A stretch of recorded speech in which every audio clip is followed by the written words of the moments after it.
Hindi, wala akong PPT. Ako muna. Ayan, start po tayo ng preaching. Ayan, start with our prayer. Panginoong Diyos, mga Panginoon sa lahat. Maraming salamat sa araw na ito na inyong pinagkalagay sa amin. Ngayon, sa akin po na sa harapan po, Panginoon, para Panginoon kami sa katanong, hindi po ako nilis ng iyong kasunod. Nataas po lahat sa po mission time. Panginoon, lahat po ito yung nataas ka sa matamis na Panginoon. Amen. Ayan po, ang ating message ngayon ay kinuha sa book of Philippians chapter 2, verse 2 and 3. By the letter of Apostle Paul. Sinulat niya po nung siya ay in person para sa mga people or mga city of Philippi. Mga Philippi. Tama ba ako? Ayan. Sabihin po natin Philippians chapter 2, verse 2 and 3. Fulfill thee my joy, that ye be like-minded, having the same love, being of one accord, or of one mind. Let nothing be done to strife or vainglory, but in lowliness of mind, let each other be better than themselves. Ayan. Ito po ay sinulat ni Apostle Paul. Ngayon nga po, sinabi ko kanina para sa mga tao ng Philippi, para po sa i-encourage sila para sa kanilang faith, the steadfast unity and humility. Kaya po, ang title po pala ng aking teaching yan is The Joy of Humble Unity.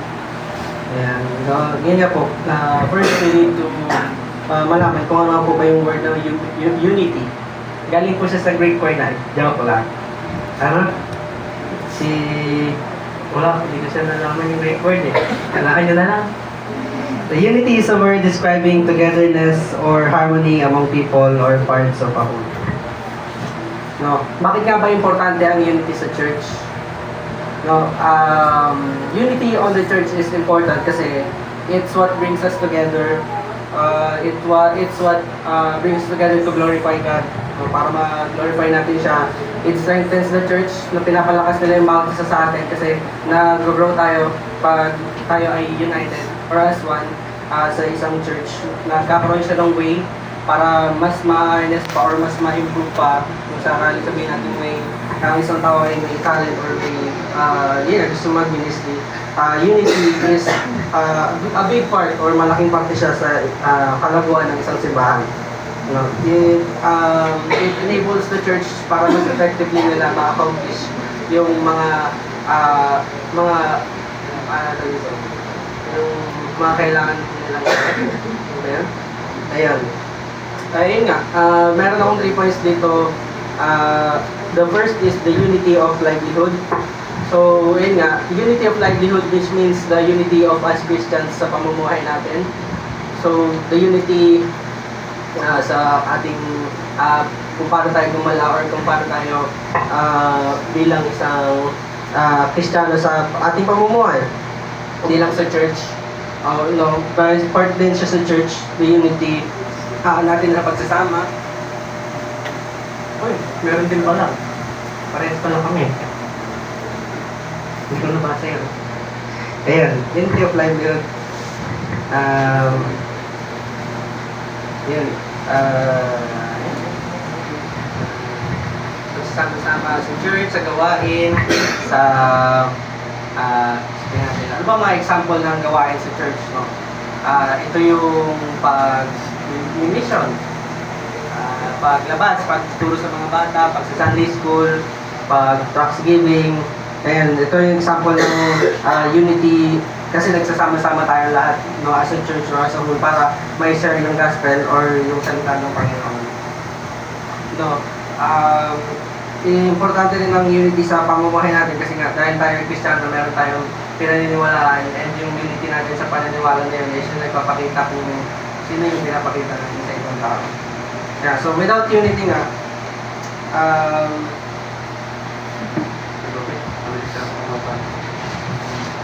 without unity, ano po ba ang mangyayari pag wala tayong unity? No? Without unity, it would increase conflict because yun nga, dahil hindi nga tayo nagkakaisa, nagkakaroon tayo ng ibang view sa mga bagay.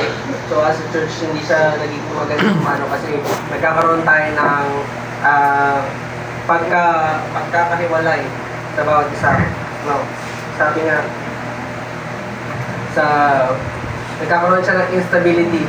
So unstable tayo or hindi siya maganda dahil wala siyang nasa-solve na common ground. Hindi siya nakaka-achieve ng progress. So, para siya yung stable lang. Parang stagnant. Parang nag-aano sa stagnant water na ba lang naka-stick ng gano'n. So, ayun nga. Ganun ka-importante ang unity sa church. Kasi, ang pagkawala ng unity ay pagkakawala ng growth ng simbahan. Kaya sabi nga sa diba, sabi kanina ni Sister Joanna sa Psalms 133:1 sa awit ni King David. Behold how good and how pleasant it is for brethren to dwell together in unity. No, gaano nga po ba kaganda talaga ang magsama-sama tayo or how pleasant it is para magsama-sama tayo. Tayong lahat in unity. Di ba po, nakikita po natin yung result. Parang tayo kanina, nakikita natin yung unity sa atin kanina. Example na rin yun. No, ang saya natin kanina, ang lakas ng sigawan natin. Gagawin, yellow! Yellow! Ano sa'yo? Go, Dilaw! Go, Dilaw! Go, Dilaw! Paul! Ganun, di ba? Nakikita yung unity natin doon. Just nakikita nung kung gano'n pa siya good and pleasant. Kasi nakikita mo na lahat tayo ay nagsasama-sama. No? Amen po ba? Amen. Baka mamaya. Amen. Ayun. Rich. Ayun na nga. Pero yun nga. Yun sa, na nga yun, pag binalikan nga natin yung Philippians 2:1, no, unity, Philippians 2:2, fulfill ye my joy that ye be like-minded. So, magkakaparehas ng hindi is like-minded daw, having the same love, being of one accord and one mind. Importante yun kasi yun yung ng unity, pero pinaka-importante or one thing na nag-aano sa atin sa unity is yung second point natin, which is the unity in Christ. So, sabi nga ni sa John 17, sabi ni, ito yung John 17 verse 22-23. This is the time na magpapako na si Jesus Christ. No, siya ay nagdasal. Ito yung nagdasal siya mag-isa. Sabi niya, neither I pray and he is alone, but to them also shall believe on me to their word, that they all may be one, as thou, Father, art in me, and I in thee, that they may also be one in us, that the world may believe that thou hast sent me. Ayun, sabi nga rin sa 23, I in them, and thou in me. Sabi, I in them, thou in me, that they may be, they may be perfect in one, that the world may know that thou hast sent me, and thou hast loved me, thou hast loved them, and thou hast loved me. No, nakita natin yung unity natin with Christ dito. No, nakita natin na ang Panginoon na kung gano'n pinag-pray tayo ng Panginoon, hindi lang yung sabi nga sa 20, but for them also which shall believe on me through their word. So, yun, kasama na po tayo dun sa doon. So, yun.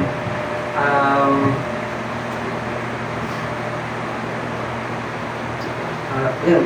Tapos, ito, pinapakita natin na unity is not superficial, but it is based on the common faith in Christ. Pero yun nga, to have humility, to have unity, we must have humility. So, brings us to our last point, which is the unity in humility. punta tayo po sa ating Philippians 2, verse 3. Let nothing be done through strife or vainglory, but in lowliness of mind, lest each other better than themselves. No. To have unity, we must cultivate communication and active listening to foster understanding sa bawat isa. So, paano natin and empathy. So, what is humility nga, no? Humility is pagpapakumbaba. No? Pagpapakumbaba na sabi nga dito sa verse 3, but in not be done through strife or vainglory, but in the lowliness of mind, let each esteem before themselves. No? Sabi na po, but in lowliness. The lowliness of mind, para saan daw, to let each esteem other better than themselves. Ibig sabihin, ibababa po natin ang ating sarili. So, to have unity, we must first bring ourselves down. Or kailangan natin ibaba ang ating sarili. Kasi nga, paano tayo mag-united kung kung sa tingin natin ay sabi kanina, yung papagalingan lang daw ang ministry. Sabi sa pag-ministry, pagalingan lang daw yung pagtutugtog. Parang pinupunta ko dyan kasi mas magaling daw siya, mas nakaka-glorify daw. So hindi ganun ang unity, hindi rin ganun ang humility, sabi ng Philippians 2:3. And the best example for humility then is sa verse 5 and 7, nasa Philippians 2 rin siya. Philippians 2 verse 5 to 7, let this mind be in you, which also in Christ Jesus, who being in the form of God, though not robbery to be equal with God, but made himself of no reputation, and took upon him the form of a servant, that was made in the likeness of men. Sabi dito, no, let this mind be in you. Sabihin, mag-isip daw tayo, ang katulad ni Jesus Christ. Kasi daw, bakit daw? Kasi him being in the form of a God, hindi niya ginawang paraan yun, or hindi niya ginawang parang equal, siya ay equal with God.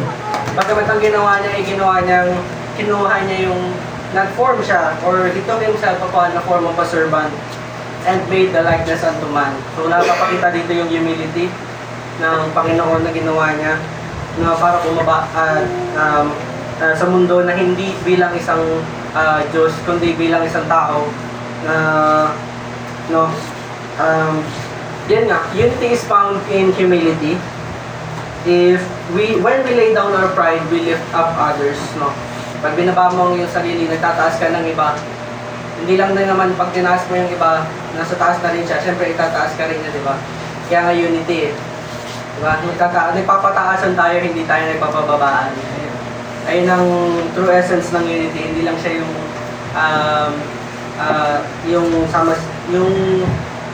mas pataas ako, tapos nagpapataasan kayo, parang nagpapaunahan. Yun, kasi pag ginawa natin kasi yun, we reflect the heart of Christ. No? Sinabi nga sa pinantahan natin kanina sa Philippians verse 2, verse 6 and 7. No, we reflect the heart of Christ nung ginawa niya, nung nagpapababa siya, nung bumaba siya sa lupa, bilang isang tao lang, bilang isang servant.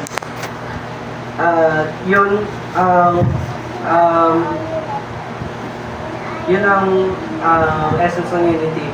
No, hindi lang siya the joy in personal comfort, but seeing the church walk in love. Yun talaga siya eh. Hindi lang siya dahil komportable ka, dahil hindi siya personal comfort na dahil komportable ka lang. No, ito dahil naglalakad tayo ng may pagmamahal sa isa't isa. No, yun nga, may tanong lang din akong sinulat dito. Am I seeking unity or am I winning arguments? Yun lang. Yun lang po. Ayan, sakto 15 minutes. Let's pray. Panginoon Diyos, mga Panginoon sa lahat, kami sa lahat po kami sa araw ito.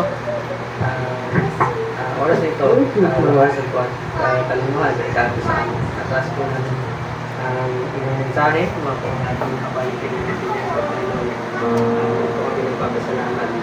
Paano sustain it?